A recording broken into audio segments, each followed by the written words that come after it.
When I answered the door that rainy afternoon, my daughter Emily stood there with her husband Jake, both looking like they'd just stepped out of a fairy tale. Emily's eyes sparkled with excitement, and Jake held a bouquet of roses that must have cost a fortune. "Dad, we have amazing news," Emily exclaimed, hugging me tightly. "We're expecting. You're going to be a grandpa." My heart swelled with joy. For years, I'd been their rock, paying off their student loans, covering the down payment on their house, even funding Emily's dream of starting a small boutique. It had been tough since my wife passed away 5 years ago, but seeing Emily thrive made it all worthwhile. I'd dipped into my retirement savings, worked extra shifts at the factory, and skipped vacations to ensure they had everything. Now, a grandchild. This was the reward I'd been waiting for.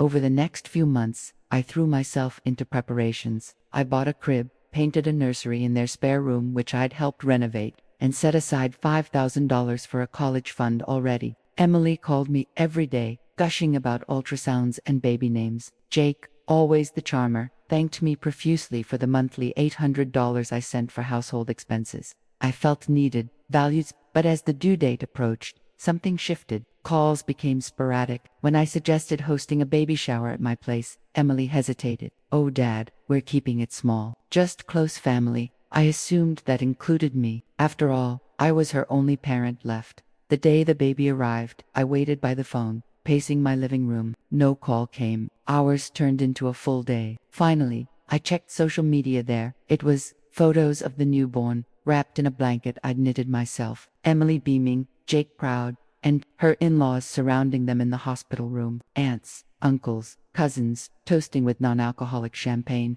Hashtags like #FamilyFirst and #BlessedDay. But no sign of me. I stared at the screen, my chest tightening. I dialed Emily's number, my hand shaking. "Sweetie, is everything okay?" I saw the posts. "When can I come see the baby?" There was a pause, then Emily's voice, cool and distant. "Dad, we decided to keep the birth intimate. Just special people who understand our vision for the family."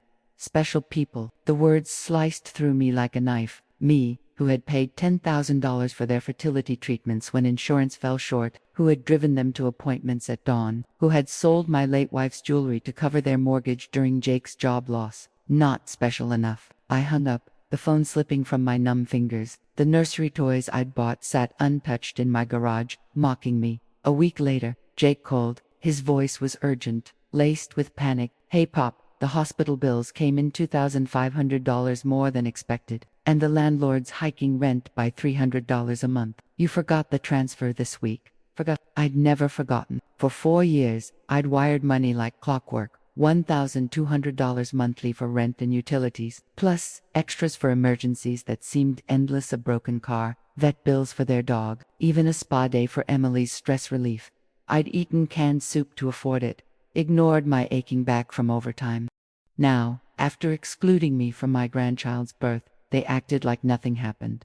"Jake," I said, my voice steady despite the storm inside, "didn't I tell you, I only help special people?" Silence stretched like a chasm. "What do you mean?" he stammered. "Your family. We need you." Lies, wrapped in that smooth tone he used when wheedling favors, the same tone for the $3,000 honeymoon loan, the $1,500 kitchen appliances, the $800 wedding ring upgrade, all without inviting me to key moments, like their elopement 2 years ago, which I'd learned about via postcard.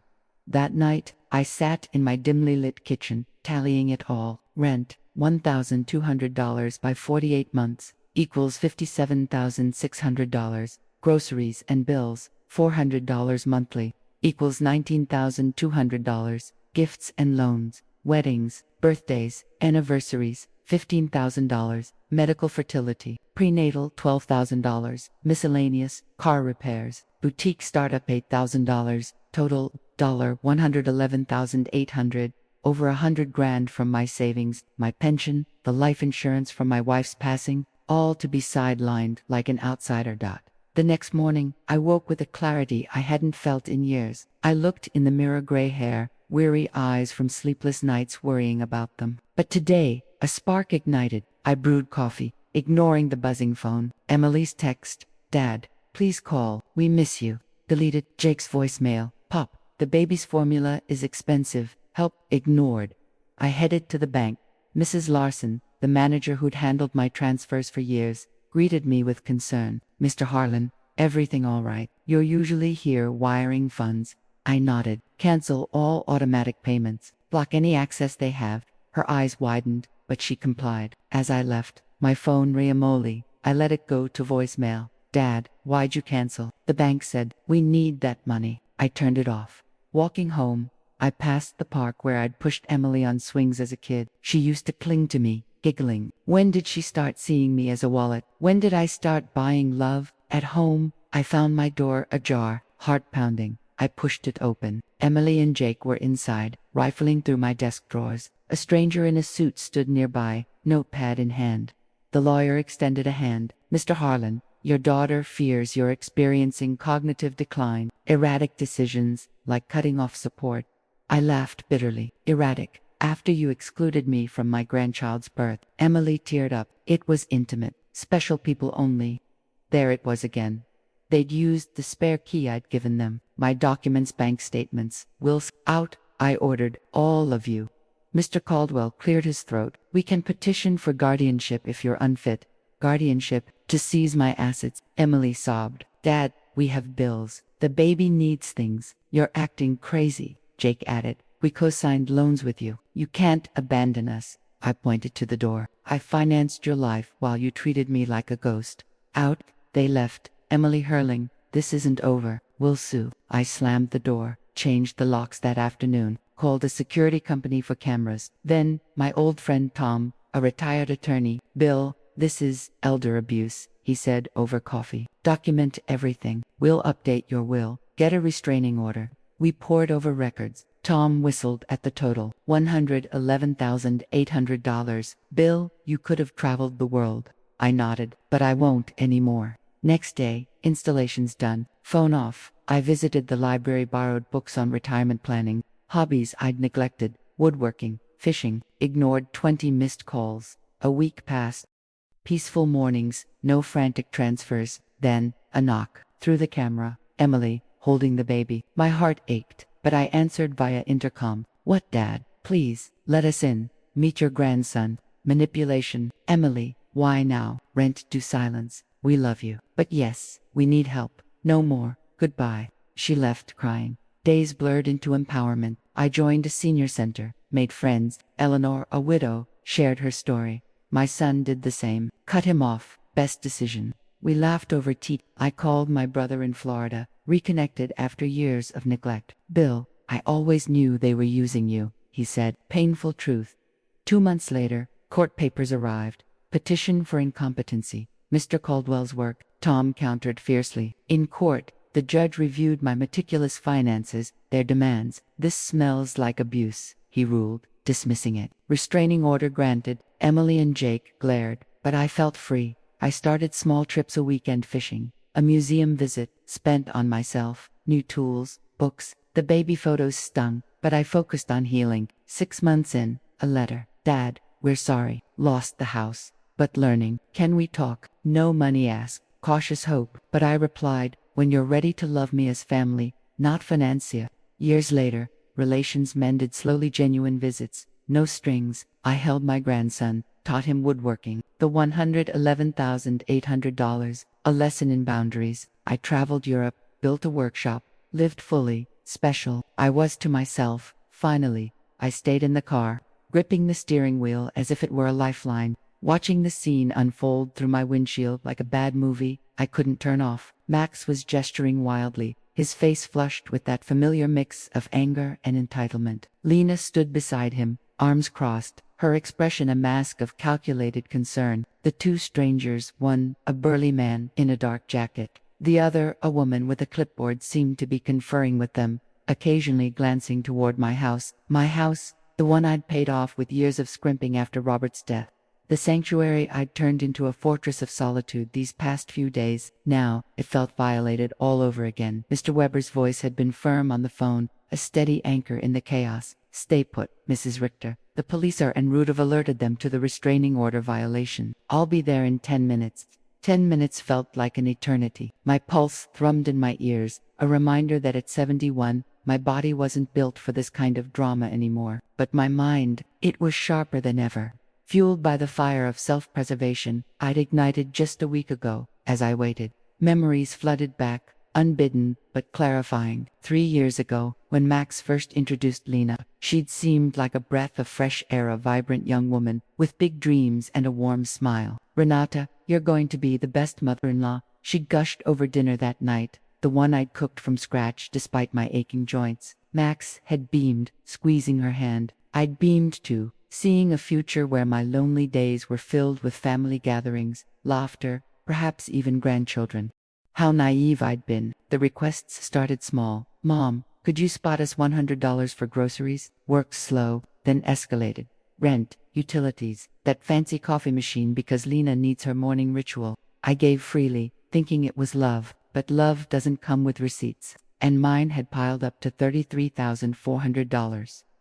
The siren in the distance snapped me back. A police cruiser pulled up, lights flashing but no Blair Sottle, professional. 2 officers stepped out, a man and a woman, badges gleaming under the afternoon sun. Max and Lena's group froze, their animated discussion halting midst. I watched as the officers approached them, hands resting casually on their belts. Words were exchanged. I couldn't hear, but body language told the story. Max's arms flailed in protest. Lena's face crumpled into feigned innocence. The strangers shifted uncomfortably. One officer glanced toward my car, nodding in acknowledgement. Mr. Weber arrived moments later, his silver sedan screeching to a halt. He was out in a flash, briefcase in hand, striding toward the group with the confidence of a man who'd seen this play out too many times. I cracked my window to listen. "Officers, thank you for responding so promptly," Mr. Weber said, his voice carrying. "This is a clear violation of the temporary restraining order issued yesterday.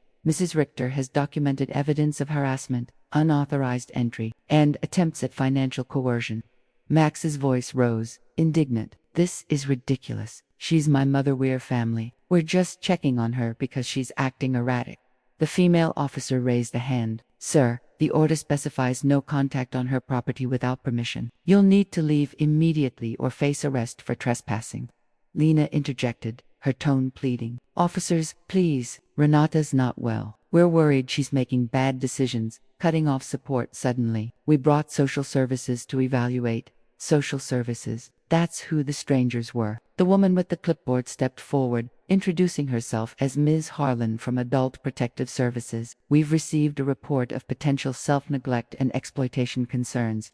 Mr. Weber didn't miss a beat. "Ms. Harlan, I appreciate your role, but this report is a blatant manipulation tactic. My client is fully competent, as evidenced by her recent financial audits and our documentation of years of undue influence by her son and daughter. Any evaluation requires her consent, which she does not give." The officers conferred briefly, then turned to Max and Lena. "You 4 need to vacate the premises now. We can discuss this at the station if needed." Reluctantly, they complied, piling into their cars with muttered complaints. Max shot a glare toward my car, his eyes meeting mine for a split-second. Betrayal mirrored back at him. As they drove off, the tension in my chest eased slightly. Mr. Weber approached my car, signaling it was safe. "Mrs. Richter, are you all right?" he asked as I stepped out, legs shaky but resolve firm. "Better now," I replied. "Thank you. I didn't expect social services." He nodded grimly. "It's a common escalation in these cases. They file anonymous tips to paint you as unstable. But we've got the upper hand. Your records are ironclad." The officers took my statement inside, where the house still bore traces of yesterday's intrusion. Papers slightly askew, a chair out of place. Ms. Harlan lingered, but after reviewing Mr. Weber's files, she admitted no immediate action was warranted. "We'll follow up, but based on this, it seems more like family discord than endangerment." As they left, Mr. Weber stayed to strategize. "We need to push for a permanent order, and consider countersuing for harassment and emotional distress. Elder abuse laws are on your side." I poured us coffee, the ritual grounding me. I never thought it'd come to this with my own son. "It's heartbreaking," he agreed, "but you're reclaiming your life. That's strength." That evening, alone but not lonely, I reviewed my new bank statements. Transfers canceled, accounts secure. The $33,400 I'd tallied felt like a ghost now, but one I was exercising. I called Eleanor next door, updating her. "You were right, it's a war, but I'm armed now." She chuckled. "Good. Come over for dinner tomorrow." My bridge group meets, you'd fit right in. I accepted, a small step toward normalcy. Sleep came easier, dreams of Robert reassuring me. You did good, love. The next week blurred into action. Ethan finished the security install. Cameras worry softly. I monitored the app on my phone, a digital shield. No more surprise visits. Calls from unknown numbers persisted, but I blocked them methodically. One voicemail slipped through Lena's voice. Saccharine, Renata, let's talk. We can fix this. Deleted. Mr. Weber filed motions, and court loomed. I prepared testimony, recounting years of giving, the $18,000 rent, $7,200 groceries, $3,000 gifts, each figure a brick in my wall of evidence. Diana flew in from Chicago for support. Sister, I'm proud, she said, hugging me. We spent evenings reminiscing, not about Max, but our childhood. Dreams deferred. Court day arrived. A sterile room buzzing with tension. Max and Lena sat opposite,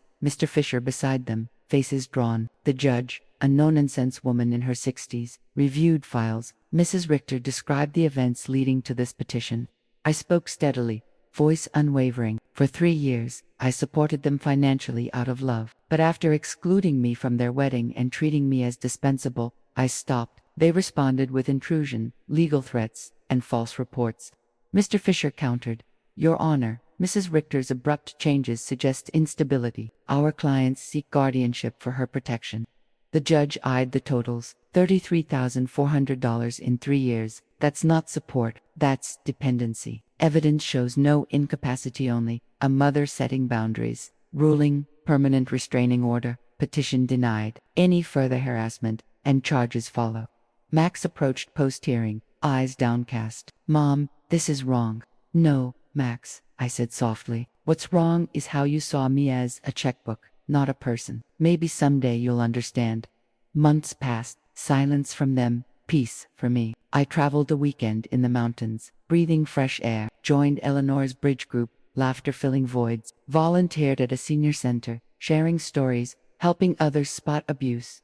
1 year later, a letter arrived, no demands. Just, Mom, we're struggling, but learning. Can we start over? No money, just family. Cautious, I replied, slowly. On my terms. Reconciliation began tentatively. Coffee meets, no gifts. Grandchildren, perhaps someday, but I was whole now, special to myself first. I stepped out of the car after the police left. The late afternoon sun casting long shadows across my driveway. The air smelled of rain-kissed earth, a scent that grounded me amid the whirlwind. Mr. Caldwell, Emily, and Jake's lawyer had slunk away with a curt nod, his briefcase clutched like a shield. Emily lingered by their car, the baby bundled in her arms, her eyes red-rimmed but defiant. Dad, this isn't fair, she called out, voice cracking. Jake pulled her gently toward the vehicle, whispering something urgent. They drove off without another word, tires crunching gravel. Inside, Bill Harlano, Tom, my attorney friend, waited with a steaming mug of tea. You handled that like a pro, Bill.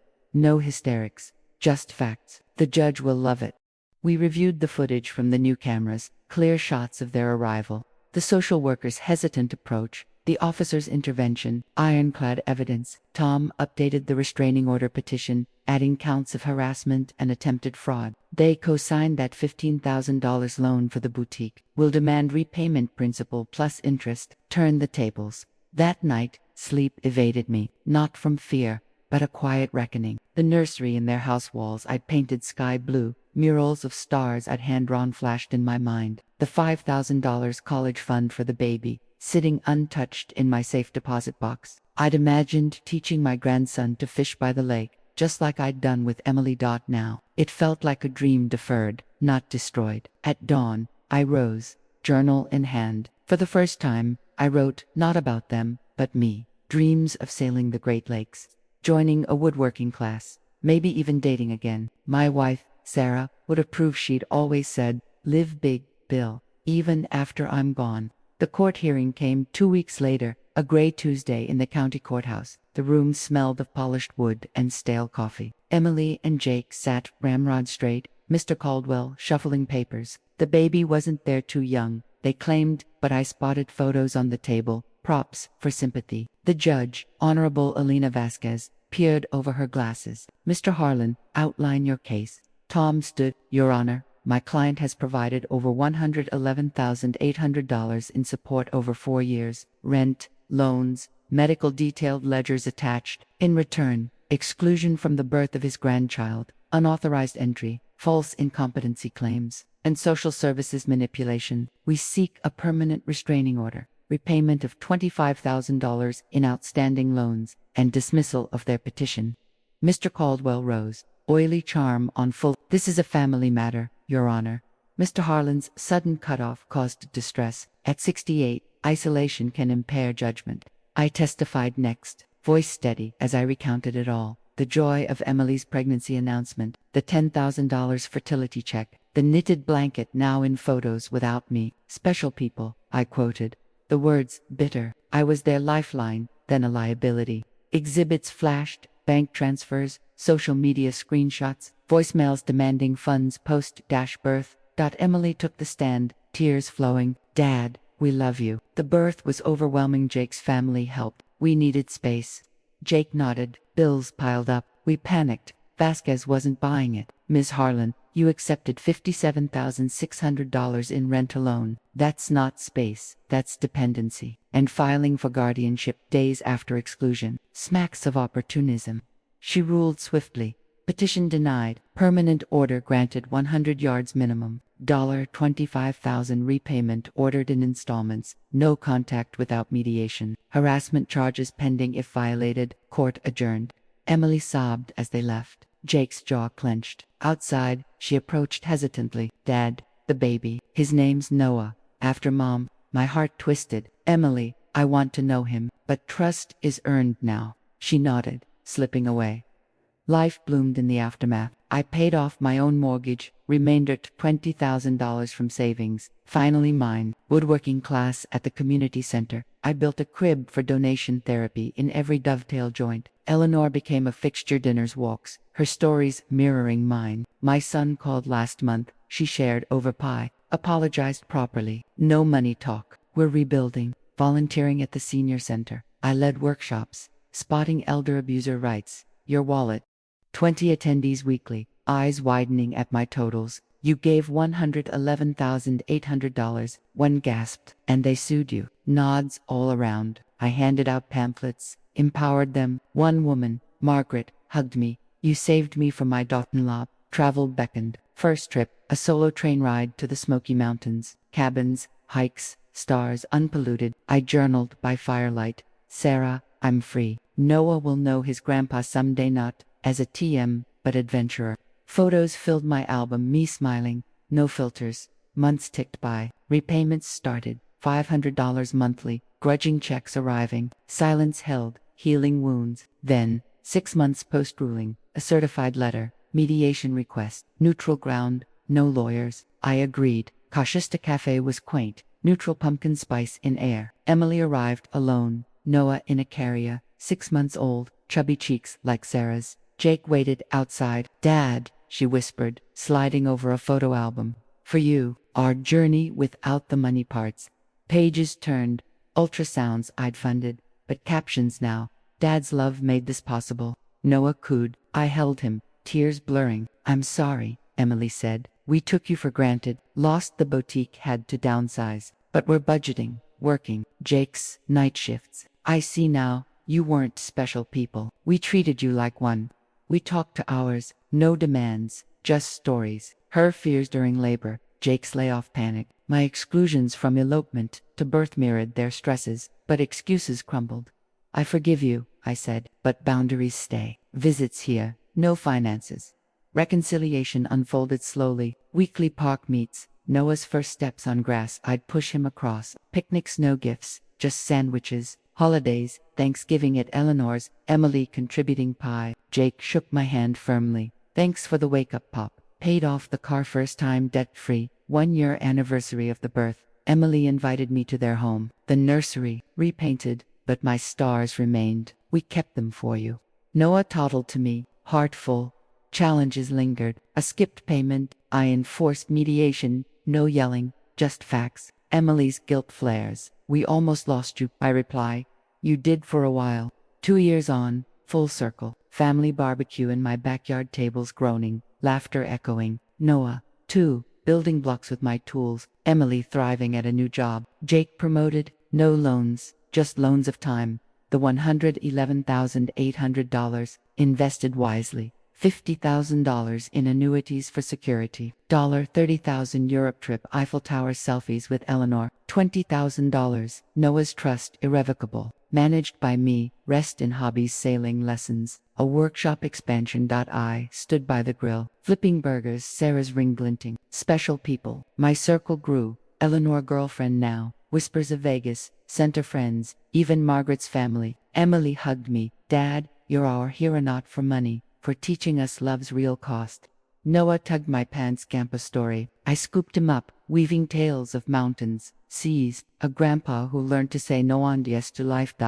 As the years unfolded like pages in a book, I'd finally started writing for myself. The tentative threads of reconciliation with Max and Lena strengthened into something resembling genuine family ties. My granddaughter, little Anna, became the bridge, her chubby hands reaching out without the baggage of past grievances. At 3 years old, she toddled through my garden, picking flowers I'd planted in the spots where worry once grew. Gamma, story, she'd demand, climbing onto my lap with that innocent insistence only children possess. I'd tell her tales of her grandfather Robert, the man who'd built this house with his bare hands, or of my own adventures, the train ride to Chicago to visit Aunt Diana, the bridge tournaments with Eleanor where laughter outbid any card. Max and Lena watched these moments with a mix of awe and regret, their own lives reshaped by necessity.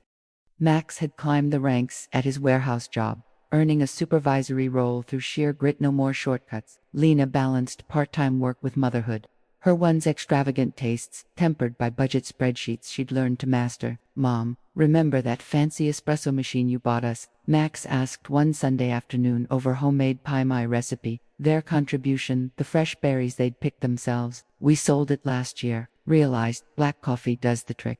I nodded, no bitterness left. Good things are just things. We'd established rules, unspoken but ironclad. Visits were about connection, not collection. Holidays shifted from obligatory gift exchanges to shared meals and memories. Christmas saw Anna unwrapping a handmade quilt from me, not the latest toy funded by my pension. Birthdays celebrated with picnics in the park, where I'd once reflected on lost years. Not everything was perfect. Flashes of old habits surfaced, like when Lena casually mentioned a leaky roof during a storm. We've got a guy coming, Max quickly interjected, shooting her a look. Just venting. I smiled inwardly. Progress. Mr. Weber's advice lingered. Boundaries are like fences. They keep the good in and the bad out. My will, updated annually, reflected that. Assets to Anna's trust, managed independently, with provisions for Max only. If he proved stewardship, Eleanor's support group became my anchor, where I shared my journey and listened to others. You're a beacon, Renata, one woman said after I recounted the wedding exclusion. Showed me I can say no to. We expanded it online, anonymous forums where elders traded tips on spotting manipulation. From love bombing after cutoffs to guilt trips disguised as concern. Diana joined virtually, her Chicago winters no barrier to our sisterly bond renewed. Travel became my indulgence, a cruise down the Rhine riverside castles, mirroring my reclaimed fortress of self. Postcards to Anna, Gamas exploring. In Paris, I sipped café au lait at a bistro, thinking of the $33,400 as tuition paid for this freedom. No regrets, lessons learned. Anna's 5th birthday marked a milestone. The party at their modest home, streamers, handmade cake baked by Lena. As we sang, Max pulled me aside. Mom, we've been talking. Want to make it official family counseling. To heal fully, I considered, heart open but eyes wide. If it's about us, not what I can give, yes. Sessions unearthed layers. Max's resentment from fatherless years, channeled into dependency. Lena's insecurity from her own fractured family. I owned my part, enabling. As love, tears flowed, bridges built. 10 years. Post-humiliation. I stood at Anna's school play, Max and Lena beside me, applauding her tiny role. Later, over dinner, Anna asked, Gamma, why do you smile so much now? Because I chose me first, sweetie, and that let me choose all of you better. The silence of freedom had evolved into a symphony of chosen bonds. Betrayal's echo faded, replaced by harmony. Special people, we all weren't, not entitled.